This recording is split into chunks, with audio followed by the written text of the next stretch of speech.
আমার তৃতীয় গল্প, গাঙ্গুর বেটি। কাহিনীকার কিশোর মিত্র। গল্প পাঠে আমি তানিয়া। তোমরা কিন্তু আমার গল্পগুলো শুনছো না, মন দিয়ে শুনো, ভালো লাগবে।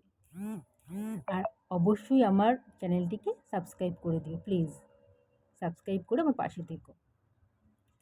চলো শুরু করা যাক গল্প, গাঙ্গুর বেটি। পার্কের পাশে ফুচকা বেচে যার নাম গাঙ্গু ভাই। এই গাঙ্গু ভাইয়ের দোকানে খুব ভিড় বাড়ে সন্ধ্যার সময়। বেশিরভাগই কম বয়সের ছেলে মেয়ে আসে, তার মধ্যে আসে একটি ছটফটে মেয়ে। সে এলেই গাঙ্গুর হুঁশ হয়। সবাইকে যা দেয় তার চেয়ে দুটো বেশি দিতে হবে তাকে। কিছু বললেই বলে, এই আমি তোমার বেটি না, জানো না বেটিকে বেশি দিতে হয়। ওর কথা শুনে গাঙ্গু যেন কীরকম হয়ে যায়। সত্যি তার স্নেহ আদায় করে নিয়েছে এই ছটফটে লেড়কি। এইভাবেই কাটছিল দিনের পর দিন। মেয়েটি যেদিন আসতো না, মনটা যেন খুশি হতো না। এবার অনেক দিন হয়ে গেল মেয়েটি আর আসে না। ওর কুঠি তো চেনে না গাঙ্গু, খবর নেবে কিভাবে? ওর সাথের এক মেয়েকে সেদিন বলল গাঙ্গু, তোমাদের সাথে আসতো ওই লেড়কি, কি হলো?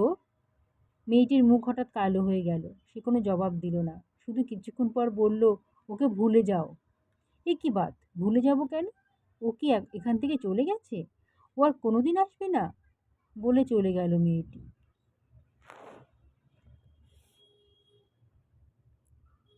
মনে একটা খটকা নিয়ে বাড়ি ফিরল গাঙ্গু। মনটা যেন কিছুতেই মানছে না। বাড়ি ফিরে মহল্লার মানুষের কাছে খবর পেল। দেশ থেকে গাঙ্গুর বউ ফোন করে বলেছে বেটির খুব বিমার, গাঙ্গু যেন চলে আসে। কাজটা ঠিক হচ্ছে না, বহুত পয়সার দরকার, খালি হাতে যাবে কি করে? সেদিন গাঙ্গু রোজকার মতো দোকান খুলে বসেছে। হঠাৎ পাজামা গেঞ্জি পরা এক বাবু সাহেব দোকানে এলো। একটা 100 টাকার নোট তার দিকে বাড়িয়ে ধরল। এটা রাখো ভাই, আমার মেয়ের ফুচকার দাম। অবাক গাঙ্গু চমকে বলল, বুঝলাম না তো সাব, কোন লড়কি? কার কথা বলছেন আপনি?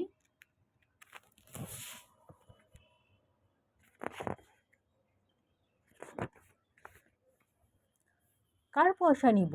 বাকি ছিল না তো কারো। কেন? তুমি বেটি বলে ডাকতে যাকে? সে তো আমার মেয়ে। আমার মেয়েকে তুমি রোজ দুটো করে ফুচকা বেশি দিতে, তাকে দিতেই যে হবে তোমাকে। এটা তো তার আবদার ছিল তোমার কাছে। গাঙ্গু বলে, হ্যাঁ হ্যাঁ বাবু সাহেব, ইয়াদ হয়েছে। আমার তো দিদিমণি কোথায়? সে কতদিন তাকে দেখিনি, কতদিন হয়ে গেল সে আসে না। আমার মনটা ভারী খারাপ হয়ে গেছে ওর জন্য। ও, ও বুঝি আপনার লড়কি আছে? ভদ্রলোক এক পলকে দেখলেন গাঙ্গুর অবাক চোখের দিকে। কিছুক্ষণ চুপ করে থেকে বললেন, ও আর নেই, চলে গেছে। চলে গেছে? কোথায় বাবু সাহেব?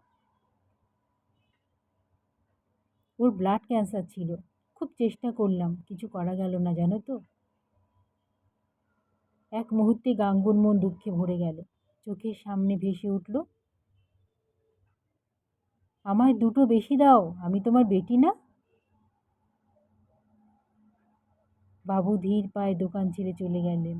গাঙ্গু সাথে সাথে ঝাঁপ গুটিয়ে বাসার দিকে রওনা দিল। এক্ষুনি তার দেশে যেতে হবে, কিছু কাজ করে। দেশের ট্রেন ধরল গাঙ্গু। মেয়ের কাছে পৌঁছাতে হবে যত তাড়াতাড়ি পারা যায়।